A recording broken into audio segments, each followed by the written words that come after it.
myself Mansi Janga and I am here to make your biological concepts easier. So, in the today's session, we will discuss about the topic heredity. Heredity, as you all know, that this heredity is a part of genetics. So, what do you mean by this genetics? Genetics is basically a branch of biology. This is a branch of biology which deals with heredity, जो कि किसके साथ deal करती है? Heredity के साथ. So genetics is the branch of biology which deals with the heredity and inheritance or variations. So in this class we will discuss about the topic heredity basically. So what do you mean by this term heredity? Heredity is transfer of character from one generation to the next generation. It is transfer of characters from one generation to the next generation. From one generation to the next means it is simply the transfer of character from parents to their children and from their children to the next generation. So this is about transmission of character from one generation to the next generation, and this is defined as heredity. Now this heredity includes under the genetics. The father of genetics is Gregor John Mendel. The father of genetics is Gregor John Mendel, who explained about heredity and the laws of inheritance. Who explained about the laws of inheritance, why these transfer of characters takes place from one generation to the next generation. Now, in the heredity there is transmission of character. By which segment or by which part these characters can be transferred? Do you know about it? So, in this, DNA is the main genetic material, or it is the heredity material that transfer from one generation to the next generation. So DNA ही क्या है? एक ऐसा genetic material है जो कि एक generation से दूसरी जनरेशन क्या करता है? ट्रांसफर होता है. And the full form of this DNA is deoxyribonucleic acid. This is deoxyribonucleic acid, and it is the genetic material of human beings, or it is the genetic material of all the organism except in some viruses where it is RNA. So this DNA full form is deoxyribonucleic acid, and it acts as a genetic material which transfer the character from one generation to the next generation. So this is about DNA. Now which segment of DNA transfer these characters? And the segment is gene. The segment is gene, and this gene is the basic unit of heredity. This is the basic unit of heredity. Heredity की basic unit हमारी gene है, और gene basically क्या करता है? Character को, जैसे कि टॉलनेस का करेक्टर है, ड्वार्फनेस का करेक्टर है, इन्हीं करेक्टर्स को एक जनरेशन से दूसरी जनरेशन क्या कराता है? ट्रांसमिट कराता है. So gene is the basic unit of heredity, and this gene is a segment of DNA. ये जो जीन है, this is the segment of DNA. ये किसका सेगमेंट पार्ट है? This is segment of DNA. DNA का क्या है? Segment होता है. सो हेरिडिटी बेसिकली क्या है? हेरिडिटी का अभी तक आपको मतलब समझ में आया कि it is the transmission of character from one generation to the next generation. हमारे अंदर जो कैरेक्टर्स आए वो हमारे पेरेंट्स है, हमारे पेरेंट्स के अंदर उनके पेरेंट्स है. सो इसी ट्रांसमिशन को हमने क्या कहा? हेरिडिटी. ये हेरिडिटी हम जेनेटिक्स के अंदर कंसिडर करते हैं. इसके अंदर क्या होता है? ट्रांसमिशन होता है कैरेक्टर्स का. बेसिकली जो फादर है जेनेटिक्स के, that is Gregor John Mendel. इन्होंने लॉज ऑफ इनहेरिटेंस दिए कि किस तरीके से कैरेक्टर ट्रांसफर होते हैं. डीएनए हमारा जेनेटिक मटेरियल है. डीएनए की फुल फॉर्म डीऑक्सीराइबोन्यूक्लिक एसिड होती है. डीएनए का ही एक सेगमेंट है जिसका नाम जीन है, जो कि रिस्पॉन्सिबल होता है for the transmission of character. Characters को एक जनरेशन से दूसरी जनरेशन ट्रांसफर के लिए रिस्पॉन्सिबल होता है. सो अब हम पढ़ेंगे about the Gregor John Mendel experiment, कि किस तरीके से एक एक्सपेरिमेंट के थ्रू ग्रेगर जॉन मेंडल ने बताया about the loss of inheritance, कि किस तरीके से कैरेक्टर एक जनरेशन से नेक्स्ट जनरेशन में ट्रांसफर करते हैं. So let's talk about Gregor John Mendel experiment. Be energetic.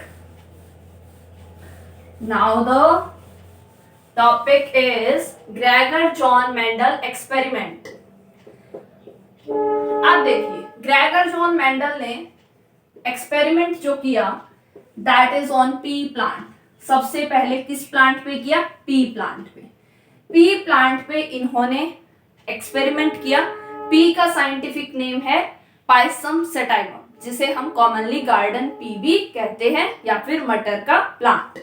अब पी प्लांट के मेंडल ने जो अपना एक्सपेरिमेंट किया था, इन्होंने अपना एक्सपेरिमेंट स्टार्ट किया था 1856 में और बेसिकली इनका जो एक्सपेरिमेंट था वो अप टू 1863 तक कंटिन्यू रहा.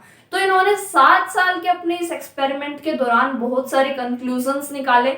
उन कंक्लूजन्स में से इन्होंने अपने law of dominance, law of segregation, law of independent assortment, इस तरीके के अपने लॉज जो वो डिलीवर किए. अब सबसे पहले अगर हम इसके एक्सपेरिमेंट की बात करें तो इन्होंने अपना एक्सपेरिमेंट किया पी प्लांट पे. अब पी प्लांट को ही क्यों चूज किया? क्वेश्चन बिल्कुल बहुत बार पूछा जाता है, why Mendel selected the P plant. तो पी प्लांट को ही चूज करने की क्या खास वजह है? तो आंसर क्या रहेगा? क्योंकि एक तो इसका जो टाइम ड्यूरेशन है वो कम है. सेकेंडली इसमें हम क्या करते हैं, सेल्फ पोलिनेशन की बजाय ये जो प्लांट है that is also capable to cross pollinate. ये क्या हो सकता है? क्रॉस पॉलिनेट हो सकता है. थर्ड, इसमें मेंटेनेंस कम है और ये जल्दी से क्या कर देता है, अपनी नई जो जनरेशन है उसे बना लेता है, यानी कि शॉर्टर ड्यूरेशन है. फिर इसी के लिए इन्होंने पी प्लांट को सिलेक्ट किया. साथ के साथ इस प्लांट के इन्होंने 7 कॉन्ट्रास्टिंग कैरेक्टर्स को चूज किया अपने एक्सपेरिमेंट के लिए. सो इन्होंने क्या किया, ही सिलेक्टेड द 7 contrasting characters. इन्होंने कितने कैरेक्टर्स लिए? 7 contrasting character. So the first character that is taken is first is stem height. First इन्होंने कंसीडर किया stem height. अब इसे करने से पहले, 7 कैरेक्टर्स पढ़ने से पहले आपको 2 टर्म्स को जानना बहुत जरूरी है. First one is dominant trait. First is dominant trait and the second one is recessive trait. Second is recessive trait. Now the dominant trait is that trait means character. जो कैरेक्टर अपने आप को next generation में express करे that is a dominant character. अब मेरे parents की height toll है, मेरी भी हाइट टॉल है, दैट जीन और that character of tallness is expressive. ठीक है, मीन्स उसने अपने आप को नेक्स्ट जनरेशन में क्या किया, एक्सप्रेस किया. That trait is called dominant trait. And second is recessive trait, the character और the trait which do not express itself into the next generation. जो अपने आप को नेक्स्ट जनरेशन में एक्सप्रेस नहीं कर पाएगा, that is a recessive trait. So this is about dominant and the recessive trait.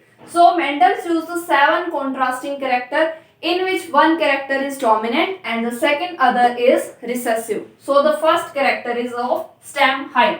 In the stem height, the tallness character is dominant and the dwarfism is a recessive character. Now the second character is seed shape. Second is seed shape. He considered 2 type of the shapes. One is round and the second one is wrinkled, in which the round shape is dominant. Now the third is seed color. In the seed color, yellow dominant and green recessive. Now the fourth is flower position. Fourth is flower position. Flower position is axial and the next is terminal. What do you mean by this axial or terminal position? Flower के अंदर अगर stem apex से यहाँ पे flowers इस तरीके से originate करते हैं, मीन्स जो स्टेम एपेक्स है that will not terminate into a flower. This kind of position pattern is called axial pattern. Now terminal flower position means when the stem apex terminates into the flower. Stem apex terminate into flower, that position is terminal. So this is the 4th character which is of flower position. Next, 5th character is of pod shape. Pod shape, or we can say that pod length. Pod length first is inflated means long length. अब ये पोड क्या है, जिसमें मटर के छिलका जो होता है that is called pod, and that pod shape is inflated. Second one is constricted. So inflated means length जो है वो हाई ज्यादा है, कॉन्स्ट्रिक्टेड मीन्स जो पोड की लेंथ है वो क्या है, शॉर्ट है। Now the sixth character is pod colour. अब जो मटर का छिलका है उसका कलर येलो भी होता है, ग्रीन भी होता है। That yellowish colour is dominant and the green one is recessive. So यहाँ पे जो नेक्स्ट जो इन्होंने लिया था that is the flower colour. Seventh character is flower colour, purple and white. So seventh is of flower colour, dominant is purple and the recessive one is white in color. So these are the 7 pair of contrasting character which Mendel chooses for his experiment. First is stem height, tallness, dwarf. Seed shape, round, wrinkled. Seed color, yellow, green. Flower position, axial, terminal. Pod shape, inflated means length जो वो ज्यादा है. Constricted, pod की length क्या है, short है. Pod color, yellow and green. Flower position, purple and white. So these are the 7 opposite or we can say contrasting pair of character. अब इन्हीं कैरेक्टर्स को चूज करके मेंडल ने क्या किया, इनको पी प्लांट को क्रॉस पॉलिनेट किया। पी प्लांट का क्या किया, क्रॉस पॉलिनेशन। सो अब हम एक्सपेरिमेंट करते हैं। मेंडल ने जो एक्सपेरिमेंट बताया, लेकिन एक्सपेरिमेंट करने से पहले आपको कुछ एक टर्म्स जो है या डेफिनेशंस आपको पता होनी चाहिए। So the first term is dominant trait and the recessive trait. Dominant trait, the trait which can be able to express itself into the next generation. First is dominant trait. Second one is recessive trait. Dominant trait which can express itself into the next generation, and recessive trait which is not able to express, means there is no expression of recessive trait. Now the second is inherited traits. Inherited traits. Inherited traits means those traits which are transferred by the parents to the next generation. So inherited traits means जो characters हमारे parents से हम में आए हैं, हमसे किसी next generation में जाएंगे, these are called inherited traits. So the traits transfer from parents to the next generation. Transfer from parents to next generation. Now the next one is phenotype.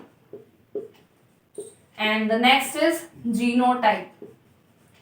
This phenotype means physical appearance. Phenotype means physical appearance. Means अब देखिए second term को समझते हैं एक बार। Genotype का मतलब होता है genetic constitution. It is genetic constitution. अब फिनोटाइप बेसिकली क्या है? Phenotype is characterised by the physical appearance. Means हमारी जो फिजिकल है, मॉर्फोलॉजी है या फिर प्लांट की मॉर्फोलॉजी है, उसे हम देख के कह सकते हैं कि प्लांट की लीव्स की शेप कैसी है, प्लांट के स्टेम की हाइट कैसी है। तो जो कैरेक्टर्स हम विजुअलाइज कर सकते हैं, जिन्हें हम देख सकते हैं, they are physical characters and this phenotype consider only the physical appearance. Now the next one is genotype. Genotype includes the genetic constitution, की जेनेटिक मटेरियल जो है जिससे मिलके बना है वो क्या होता है। सो बेसिकली हमारा जो जेनेटिक मटेरियल है वो क्या है? DNA. Now this DNA also consist of alleles. This DNA और gene consist of allele. These allele may be paired. These alleles are paired form. For example, for the tallness or the tall character or the tall trait, the allele is capital T, capital T. And for the dwarfness, it is small t, small t. So these capital T, small t, these are the alleles and these represent a gene. ये किसे represent करते हैं? एक gene को या फिर character को represent करते हैं। So capital T is responsible for the tall height and this small t represent the short height. So these are the two paired form of the paired form of the genes, and these are considered as alleles. And Mendel state that these alleles are in paired form. ये किस form में है? Paired form में. Now these alleles are also of the two type. One is homozygous and the second one is heterozygous. Homozygous alleles which are of same kind, for example capital T, capital T. Hetero stands for different. So heterozygous allele which include dissimilar pair of alleles. For example capital T, small t, which is a hybrid of two species. So this is about homozygous and heterozygous alleles. These are some definitions which are related to the Mendel experiment. So the next we will discuss about the crosses. First cross is monohybrid cross. उस cross के अंदर ही हम in terms के बारे में जो है वो रिलेट करेंगे कि इन टर्म्स का यूज जो है वो कहाँ पे किया जाएगा. So first cross is monohybrid cross. Mendel ने अपने एक्सपेरिमेंट के अंदर जो पी प्लांट चूज किया था उसको क्या कराया था? Cross pollinate. और यहाँ पे पहले उसने क्या किया? उसका monohybrid cross. First is monohybrid cross. This mono term stands for the single. Monohybrid cross, the cross which involve the crossing of only one character. जिसमें सिर्फ एक ही कैरेक्टर का क्या किया जाए? क्रॉस किया जाए. एक कैरेक्टर को लेके दो पेरेंट्स को हम क्रॉसिंग कराते हैं. That is called monohybrid cross. This mono term stands for the single. अब देखिए इसको एग्जाम्पल से समझते हैं कैसे. Monohybrid, mono means single, hybrid का मतलब क्या होता है? जो दो स्पीसीज का एक मिश्रण है, जो दो स्पीसीज से मिलके बनाया है. सो मोनोहाइब्रिड क्रॉस में फॉर एग्जांपल हम चूज करते हैं स्टेम हाइट को. Stem height. So stem height basically हमने दो पेरेंट्स लिए. एक पेरेंट टॉल है, एक पेरेंट की हाइट जो ड्वार्फ यानी कि शॉर्ट है. टॉलनेस को capital T capital C T से रिप्रेजेंट किया और जो ड्वार्फ उसे स्मॉल टी से. अभी हमने जो डेफिनेशंस की थी उसमें एक डेफिनेशन थी डोमिनेंट और रिसेसिव ट्रेट की. डोमिनेंट ट्रेट क्या होगा? जो अपने आप को एक्सप्रेस करेगा. रिसेसिव ट्रेट क्या होगा? जो अपने आप को नेक्स्ट जनरेशन में एक्सप्रेस नहीं करेगा. So these are two parents. One is tall, second is dwarf. So before the fusion firstly they make the gametes and the gamete here is capital T and here is small t. Now these gametes fuse together and form a hybrid, and that hybrid is capital T small t, and this progeny is called F1 generation. इसे हम क्या कहते हैं? In terms of Mendel experiment it is called F1 generation. So यहाँ से gamete आया capital T, इधर से गैमेट आया स्मॉल t, दोनों के बीच में फ्यूजन हुई, बना कैपिटल टी स्मॉल टी, जो कि क्या है? इन दोनों स्पीसीज का हाइब्रिड है. इन दोनों से मिलके बना है तो ये क्या? इन दोनों का hybrid. And this is F1 generation. So अगर आपसे पूछा जाए what is the phenotype of this F1 generation, कि यहाँ पे फिनोटाइप क्या रहेगा? सो फिनोटाइप बेसिकली क्या है? Physical appearance. अब हमें बताना है कि ये जो प्लांट है, जो प्रोजेनी बनी है हमारी, टॉल है या फिर ड्वार्फ है.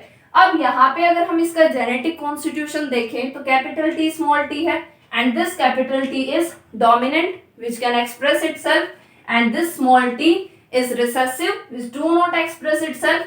So this F1 hybrid is appears tall. F1 hybrid appears tall. So this is about F1 generation. अब मेंडल ने पहले तो इनको करा दिया क्रॉस, यहाँ से हमारा हाइब्रिड आ गया. हाइब्रिड कैसा रहा? टॉल. अब इसके बाद उन्होंने क्या किया? इसको सेल्फिंग. सेल्फिंग मीन्स इसको सेल्फ पॉलिनेट कराया. अब इसी कैपिटल टी स्मॉल टी का हाइब्रिड का यहाँ पे हमने क्या कराना है? सेल्फिंग, और we can say that self pollination. So capital T small T, capital T small T. अब इसको क्रॉसिंग कराने के हमारे पास दो मेथड हैं. One is direct method. Second, we have applied the Punnett scale method. So first method is in which यहाँ पे जो कैपिटल टी स्मॉल टी है इसको इसके फर्स्ट के साथ क्रॉस करेंगे, देन यहां से कैपिटल टी को इसके सेकंड के साथ क्रॉस करेंगे। सो capital T capital T capital T small T. जैसे हम मैथ्स में कैलकुलेशन को सॉल्व करते हैं कि यहाँ पे जो फर्स्ट वेरिएबल है उसको इन दोनों के साथ मल्टीप्लीकेशन करते हैं, फिर सेकंड वेरिएबल को दोनों के साथ मल्टीप्लाई करते हैं। सेम मेथड यहाँ पे यूज कर रहे हैं। सो कैपिटल टी को क्रॉस किया कैपिटल टी से, capital T capital T, capital T को क्रॉस करते स्मॉल टी से, कैपिटल टी स्मॉल टी। इसके सेकंड को इस फर्स्ट के साथ क्रॉस करेंगे तो यहां से बना capital T small T. Now this small T crosses together and they form the small t and this progeny, these are called F2 generation. These are called F2 generation which are produced after the self pollination, जो कि self pollination के बाद बनी है। अब अगर यहां से आपसे पूछा जाए what is the phenotypic ratio in F2 generation, कि phenotypic ratio क्या रही F2 generation में। अभी आपको टर्म बताया था फिनोटाइप का मतलब क्या है, फिजिकल अपीयरेंस। मींस जितनी भी हमारी प्रोजेनी बनी है, जो 4 प्रोजेनी बनी है, इसमें से आपको बताना है फिनोटाइप मींस टॉल कितना है और ड्वार्फ कितना है। अब बेसिकली कैपिटल टी किसके लिए है, डोमिनेंट कैरेक्टर है टॉलनेस के लिए। सो ये टॉल है, ये दोनों भी क्या है टॉल है, और ये क्या है रिसेसिव मींस ये क्या है ड्वार्फ। सो फिनोटाइपिक रेशियो कितना हो गया 3:1। 3 क्या है tall and this 1 is dwarf. एक क्वेश्चन आता है इस टाइप से। नेक्स्ट क्वेश्चन पूछता है अबाउट द परसेंटेज कैरेक्टर, कि आप बताइए इस मोनोहाइब्रिड क्रॉस के दौरान परसेंटेज कितना है टॉलनेस का। सो परसेंटेज कितना हो गया 3। हमारे पास प्रोजेनीज में से 4 प्रोजेनी है टोटल, 4 में से 3 क्या है टॉल है। सो 3/4 इंटू 100 परसेंटेज निकालना है। तो यहाँ पे ये परसेंटेज आ गई हमारे पास टॉलनेस के लिए 75% एंड दिस 25% प्लांट्स और progeny is dwarf. So this is about monohybrid cross which involves only 1 character, जो कि क्या कर रहा है एक कैरेक्टर को इन्वॉल्व करता है। ये इसका एग्जाम्पल हमने किया है जिसमें हमने पेरेंट्स का स्टेम का हाइट कैरेक्टर हमने चूज किया।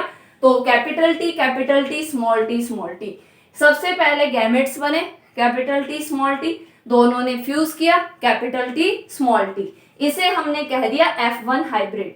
अब इसके बाद हमने F1 हाइब्रिड की सेल्फिंग कराई। यहाँ पे इसकी जब सेल्फिंग करते हैं सो हमारे पास 2 मेथड्स हैं। एक है हमारे पास direct method just like this maths equation solution, first को इन दोनों के साथ देन इसके सेकंड को इन दोनों के साथ में क्रॉसिंग किया। अब हमारे पास 4 progeny I, these are called F2 generation and in this 3 are tall and this 1 is dwarf. So the percentage character of tallness is 75 and the dwarfness percentage is 25% only.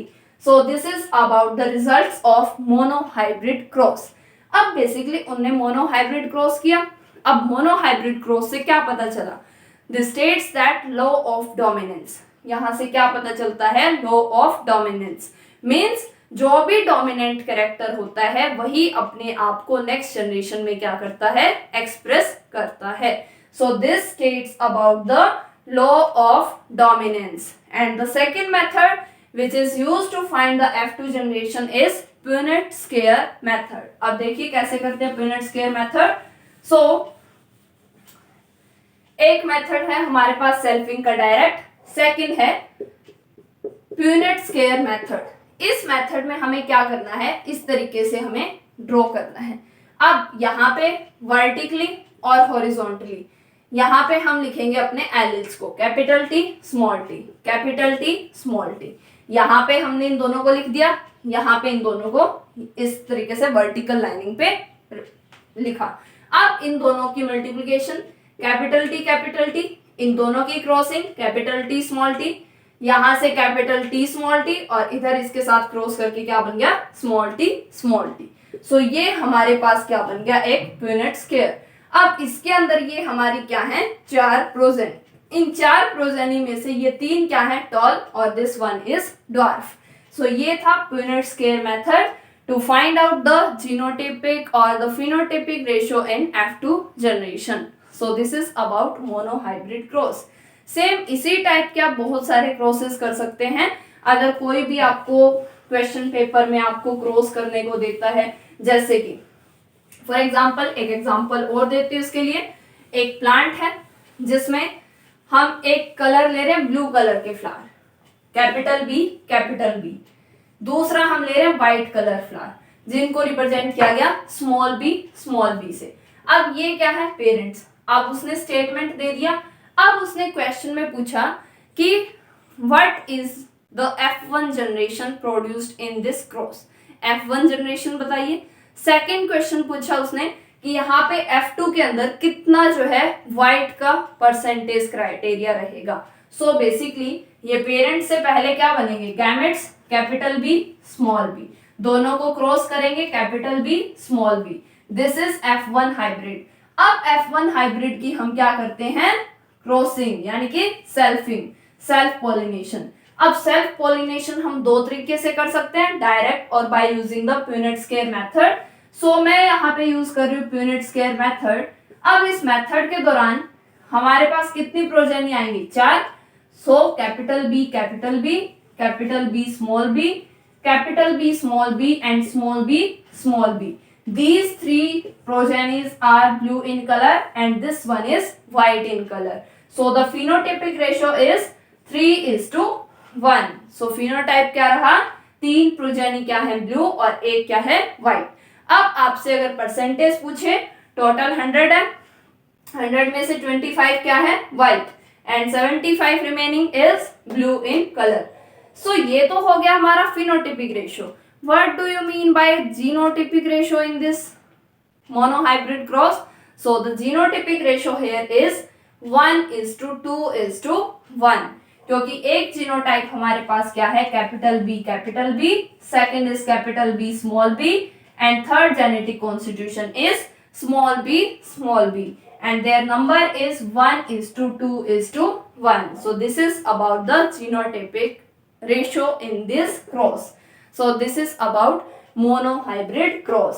इसी तरीके से आपके क्वेश्चन पेपर में अगर कोई भी monohybrid cross आता है, फॉर एग्जांपल पिंक कलर और the red colour is crossed with the white colour, round sheets cross with the wrinkled seed, बताइए F1 क्या होगा, F2 क्या होगा। तो इस क्रॉस यानी कि इस मेथड से आप क्या कर सकते हैं, उसकी F1 और F2 जनरेशंस को फाइंड आउट कर सकते हैं। सो this is about mono hybrid cross. बहुत ही इजी क्रॉसेस हैं यहाँ पे मोनो हाइब्रिड, और फिर इसके बाद दूसरा जो क्रॉस होता है that is dihybrid cross.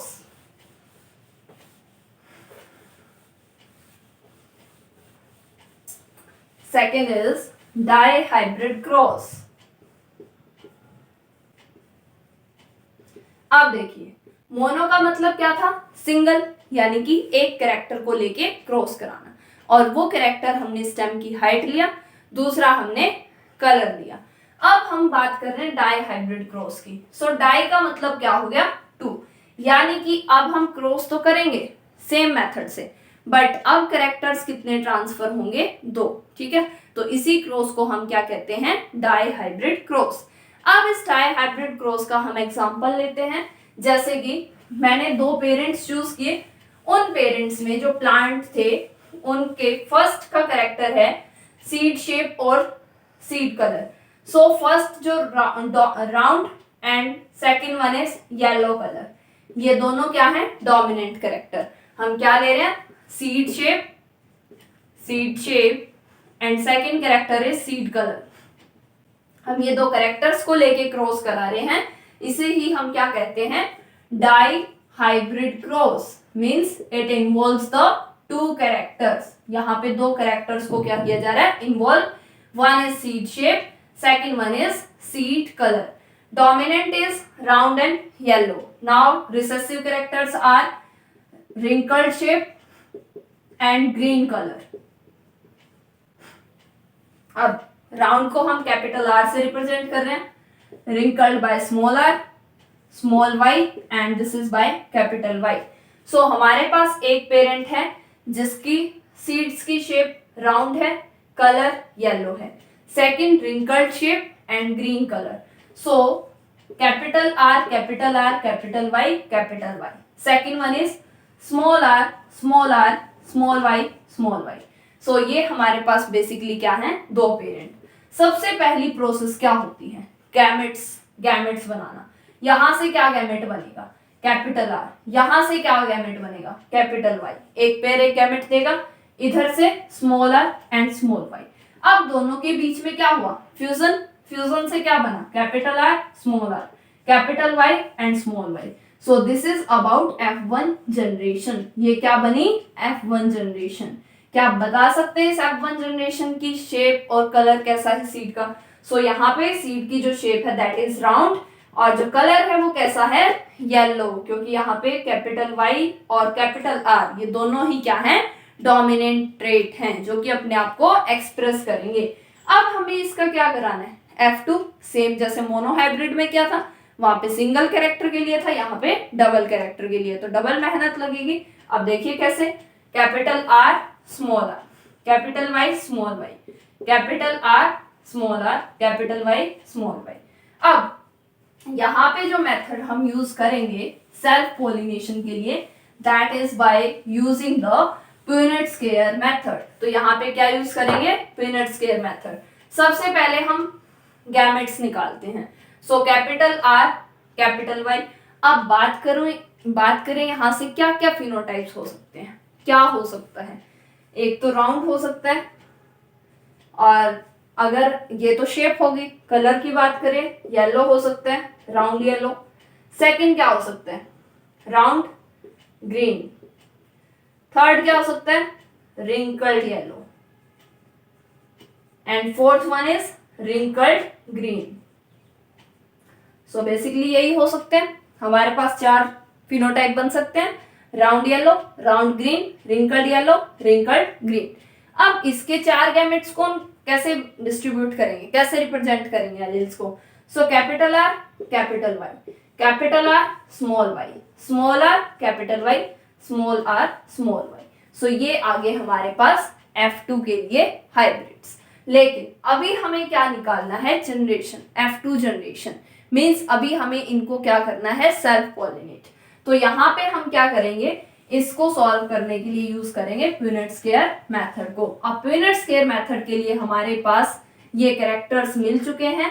अब इनको हमें एक बार किस तरीके से लिखना है, वर्टिकल, एक बार लिखना है हॉरिजॉन्टल। सो इस तरीके से लाइनिंग ड्रॉ करेंगे। यहाँ पे capital R capital Y, second था capital R small Y, third था small R capital Y, and fourth one is small R small Y. Same pattern में vertical side capital R capital Y, capital R small Y, small R capital Y, and last one is small R small Y. ठीक है, तो हमने इस तरीके से Punnett square को बना लिया। अब काम क्या है, इन कॉलम्स को फिल करना। यहाँ पे कितनी प्रोजेनी बन रही है अपनी, यहाँ पे नंबर ऑफ प्रोजेनी कितना है, 16। ये कितने हैं, 4, 8, 12 और 16। सेम मेथड से हम इस कॉलम्स को क्या करेंगे, फिल करेंगे। सो सेम मेथड से अब कॉलम्स को जल्दी जल्दी फिल करते हैं, टाइम कम है। Capital R capital R capital Y, capital R capital R capital Y small Y, capital R small R capital Y capital Y, capital R small R capital Y small Y. जब तक मैं इन columns को fill करूं, आप भी साथ में notebook pen लीजिए और इन कॉलम्स को फिल करके देखिए। सो सेकंड जो बनेगा that is capital R capital Y small Y. यहाँ पे capital R small Y, capital R capital Y small Y, capital R small Y. ठीक है, next capital R capital Y, capital R capital Y small Y. इधर capital R नहीं है, small R capital Y small R capital Y small Y. Now capital R capital Y small Y, capital R small Y, capital R capital Y small Y. इधर small R small Y. So ये था हमारा columns जिसमें हमने 60 प्रोजेनिस बनाई। अगर आपका done हो चुका है देन कंटिन्यू, डन नहीं हुआ है वीडियो पॉज करके पहले अपने कॉलम्स को फिल करें, देन इसके साथ में मैच करें। अब हमें यहाँ से क्या निकालनी है, फिनोटिपिक रेशो। सो जिनका कॉलम बन चुका है वो मेरे को आंसर करेंगे फिनोटिपिक रेशो का इन द कमेंट सेक्शन कि कितना यहाँ से डाई हाइब्रिड क्रॉस से फिनोटिपिक रेशो बनता है। सो फिनोटिपिक रेशो आपको बताना है किस तरीके से फिनोटाइप रेशो बनेगा और जीनोटिपिक रेशो इसमें डाई हाइब्रिड क्रॉस में क्या निकलेगा। फिनोटिपिक मैं आपको बता रही हूँ 9:3:3:1 और ये आपको बताना है कि ये 9 क्या है, 3 क्या है, 3 क्या है और 1 क्या है। For example this one is wrinkled और ग्रीन इन कलर। सो इसी टाइप से आपको बताना है 9:3:3 क्या है। सो इनका आपको जो है वो कमेंट सेक्शन में आंसर करना है फिनोटिपिक रेशो और जीनोटिपिक रेशो के बारे में। So this is about dihybrid cross. So Mendel ने इसी टाइप से अपने मोनो हाइब्रिड और डाई हाइब्रिड क्रॉस किए और इन्हीं के बेसिस पे अपने लॉ ऑफ इनहेरिटेंस को एक्सप्लेन किया।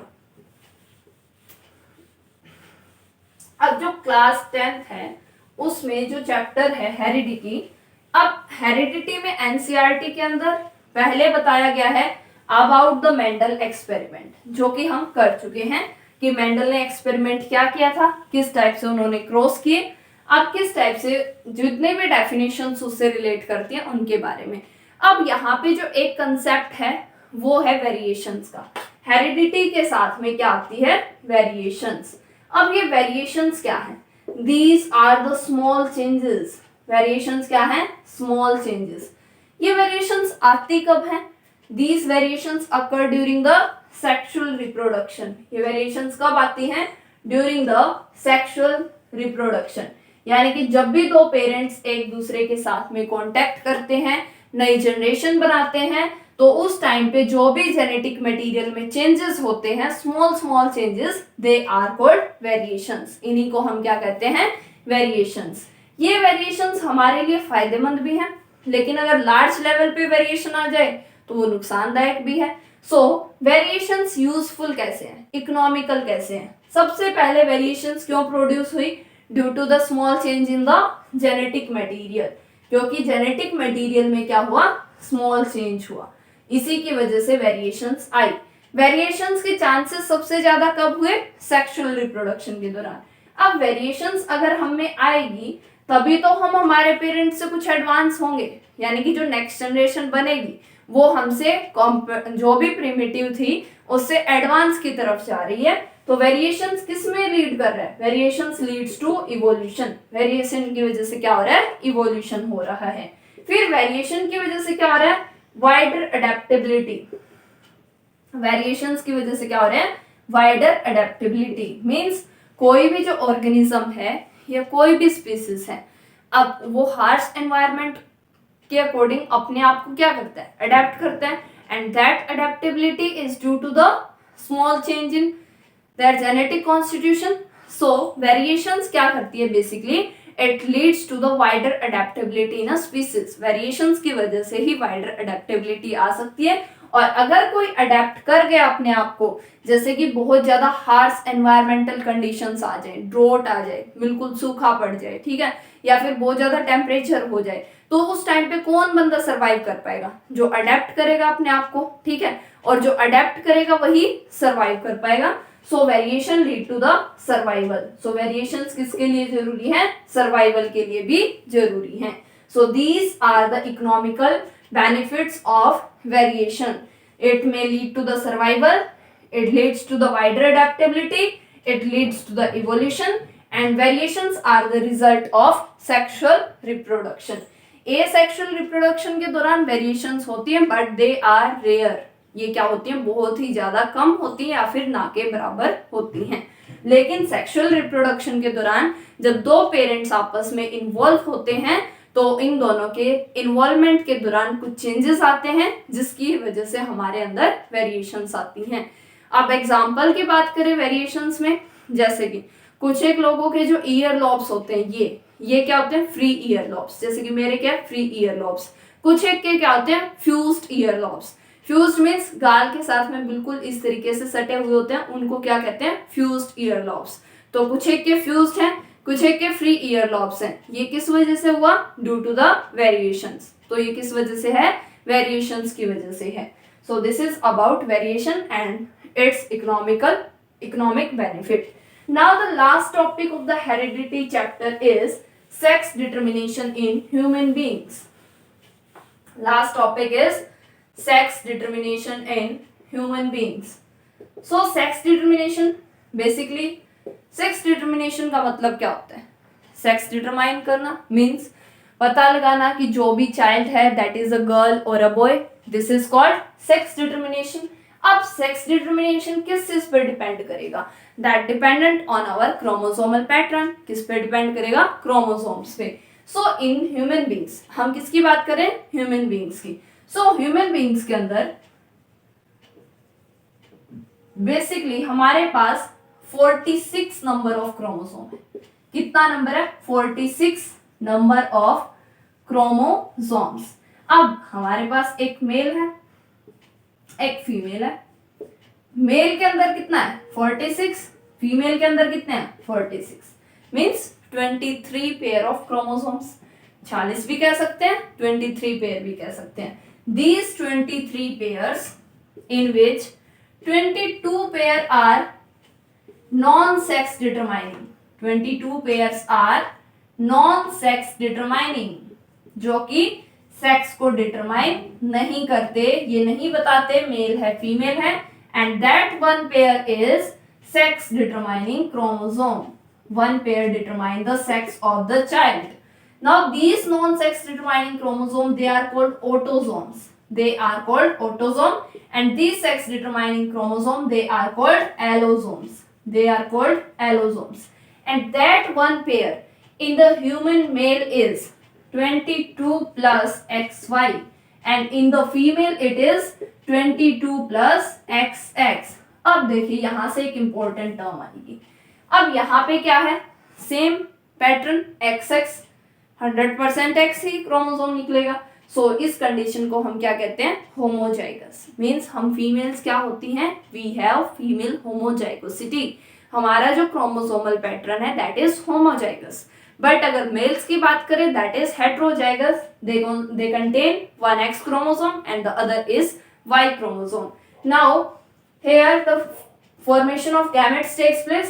These gamete may carry the X chromosome, or 50% it may carry the Y chromosome. But in the females there is 100% chance to give the X chromosome only. अब क्या होगा, हमारे पास gametes बन चुके हैं। अब जो gamete बना है इन दोनों में फ्यूजन होगी।